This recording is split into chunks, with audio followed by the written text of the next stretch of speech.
Hey guys, Luis and Kevin. Good morning. It's been a long Time since we've time. last talked to you guys. Yeah, we left Jackson or the lake in Jackson and Mirror Lake in July 28th. July 28th. And as we were leaving the driveway, I learned that you actually, when you turn too close, your back of the trailer kind of swings. So we clipped the tree on the driveway, and that did quite a damage on Woody, our camper. So we kind of patch it, put screws on it, kind of close the gap, and we left. And And on the way north towards the cabin, we're looking for repair facilities. And we found one in Houghton Lake, Michigan, a Camping World.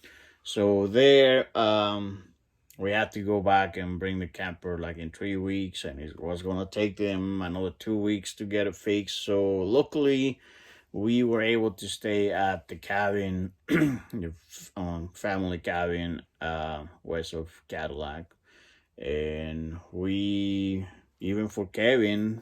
It was the longest time that we stay at the cabin, 46 days.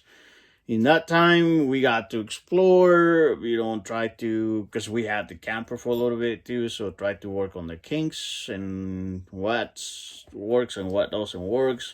We had visits from family. Yep. We had visits from friends.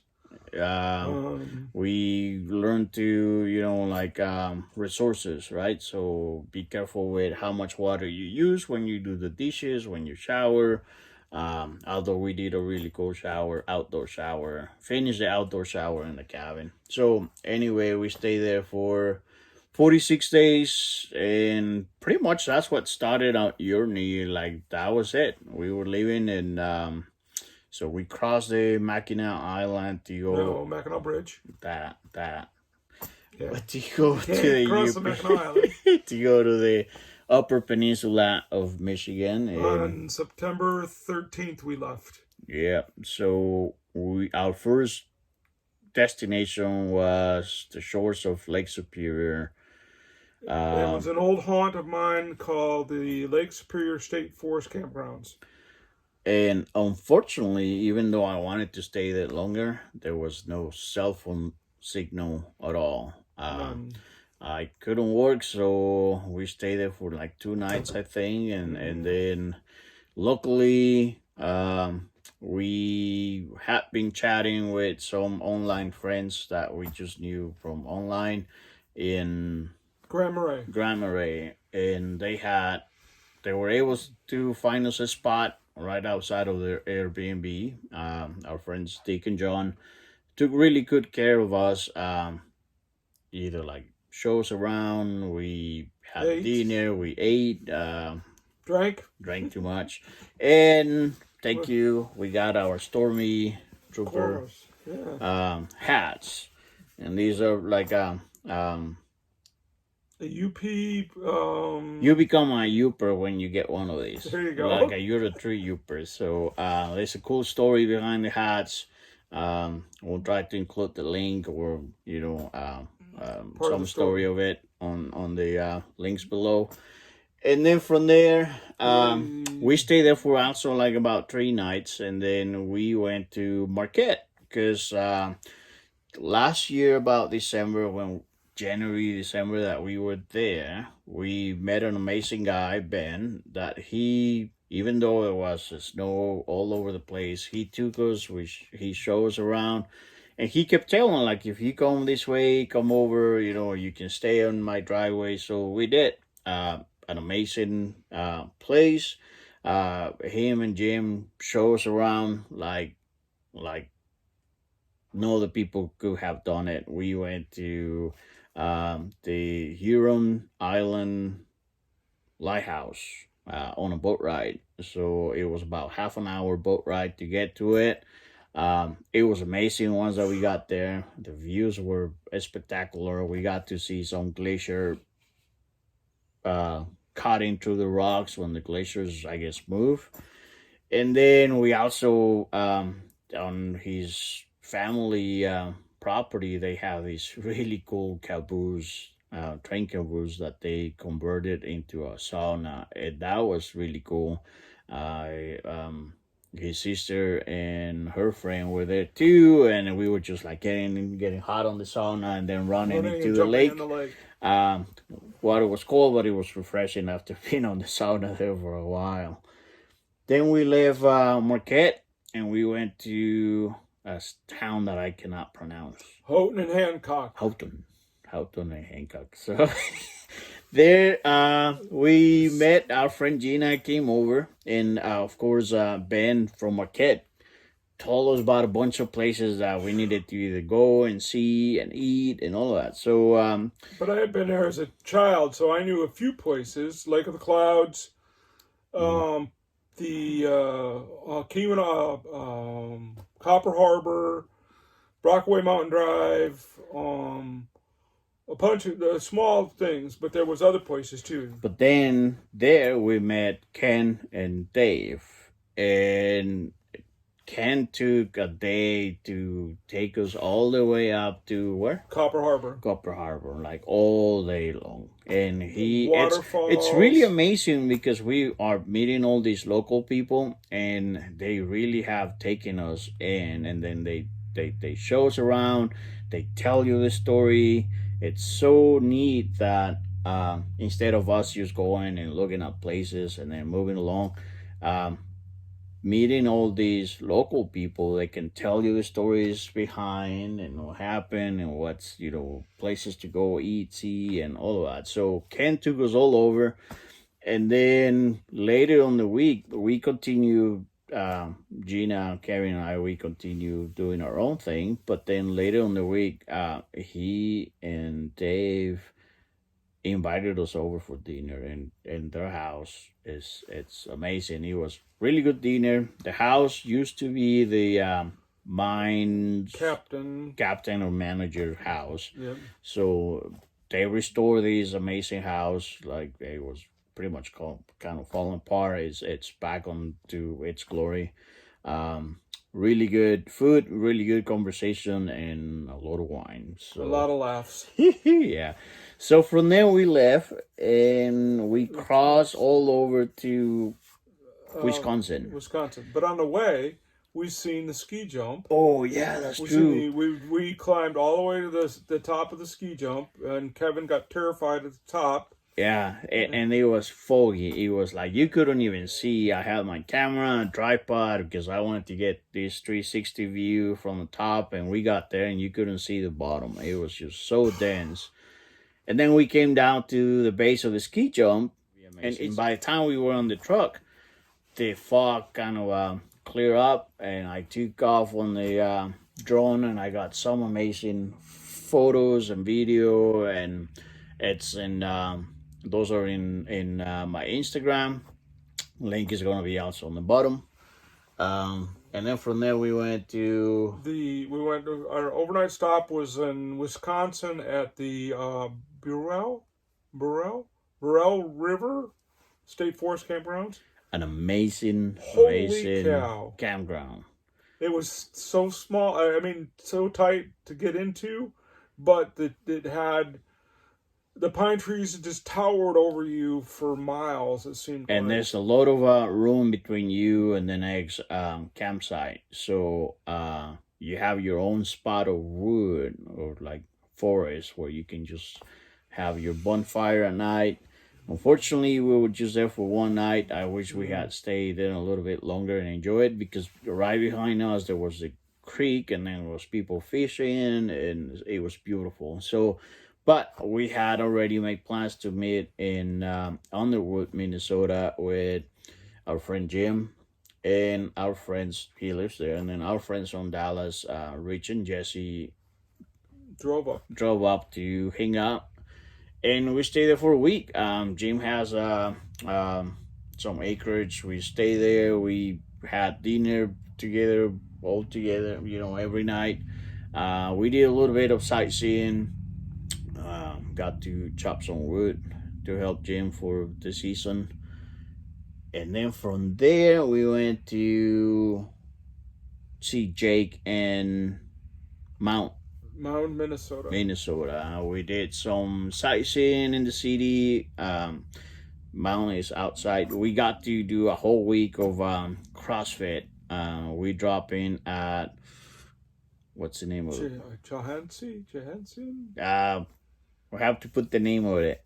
I cannot pronounce the name of the city, and obviously Kevin cannot either. So from there we left and we went to Cabela's in Sioux Falls, Iowa. So we had our first overnight in a parking lot. On a parking lot of Cabela's, and it was really cool because there was a lot of us over there park. I didn't think that there was, that there was popular. At least a dozen other RVs of various types. And the cool thing about it, they had pens for the dogs if you needed to, during the day, go to the store or buy stuff. Instead of leaving them on the camper, you could leave them on these pens, and they were pretty good size.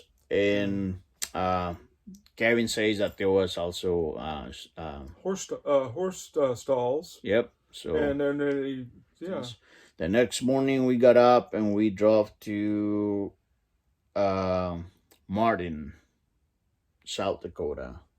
Yes. Yeah. So there we met with Rob, and man, first we stopped at his parents' house. A huge collection of antique cars, antique toys, signs, tractors. And I think it's the biggest private collection of antiques in South Dakota, I'll say. Very neat, very well organized, clean. It was amazing.